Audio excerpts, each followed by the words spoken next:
বরিশালের এক আপার হাতে এই তালের খান্ডা বানানো খেয়ে আমার তো একদম মনে ধরে গেছে, তাই আমিও ভাবলাম রেসিপিটি আমি নিজে বানিয়ে আপনাদের সাথে শেয়ার করি। কোনো রকম রান্নার ঝামেলা ছাড়াই রেসিপিটি খুব সহজেই বানানো যায়, খেতেও মাশাআল্লাহ অসাধারণ। তাই আজই রেসিপিটি টাইমলাইনে শেয়ার করে রাখুন, যখন ইচ্ছে দেখে ঝটপট রেসিপিটি বানিয়ে ফেলুন। তো দেখতেই পাচ্ছেন রেসিপিটি বানানোর জন্য প্রথমে তালের পিউরি নিয়েছি, তার সাথে দিয়ে দিলাম স্বাদমতো চিনি, স্বাদমতো লবণ, কুড়ানো নারকেল একটু মিশিয়ে নিয়ে তারপর দিয়ে দিলাম সামান্য চুন। পান খাওয়ার যে চুনটা আছে না, সেই চুনটা।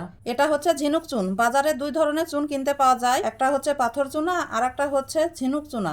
আমি কিন্তু ঝিনুক চুনাটাই এখানে ব্যবহার করেছি। তো দেখতেই পাচ্ছেন সবকিছু উপকরণ একসাথে মিশিয়ে একটি থালের মধ্যে ঢেলে দিলাম জমাট বাঁধানোর জন্য। সৌন্দর্য বাড়ানোর জন্য উপর দিয়ে কিছুটা নারকেল ছিটিয়ে দিলাম। এটা অপশনাল, মন চাইলে দিতে পারেন। এটাকে এখন আমি 20 থেকে 30 মিনিটের মতন রেখে দেব। এটা পুরোপুরি জমাট বাঁধতে খুব জোর 30 মিনিট থেকে 1 ঘন্টা লাগতে পারে। কিছুই করতে হবে না, ডিপ ফ্রিজ বা চুলার উপরেও রাখা যাবে না। জাস্ট এটাকে গুলিয়ে আপনি যেখানে সেট করবেন সেখানেই জমাট বাঁধাতে দেবেন।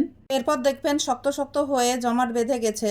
এটা বানাতে কিন্তু একদম কাঁচা তালই লাগবে, মানে আপনি যখনই পিউরিটা বের করবেন ঠিক তখনই বানাবেন। একটা তালের পিউরি হলে ঠিক এরকম তালের খান্ডা হয়ে যাবে। আমি তো সেদিন ওই আপাটাকে বানাতে দেখে অবাক হয়ে গেছিলাম যে এটা জমাট বাঁধালো কিভাবে। আসলে ওই যে আমরা চুনটা ব্যবহার করেছি না, ওই চুনের জন্যই কিন্তু এটা জমাট বেঁধে গেছে। এখন প্রশ্ন হলো এটা চুনের জন্য অন্য রকম টেস্ট লাগবে কিনা।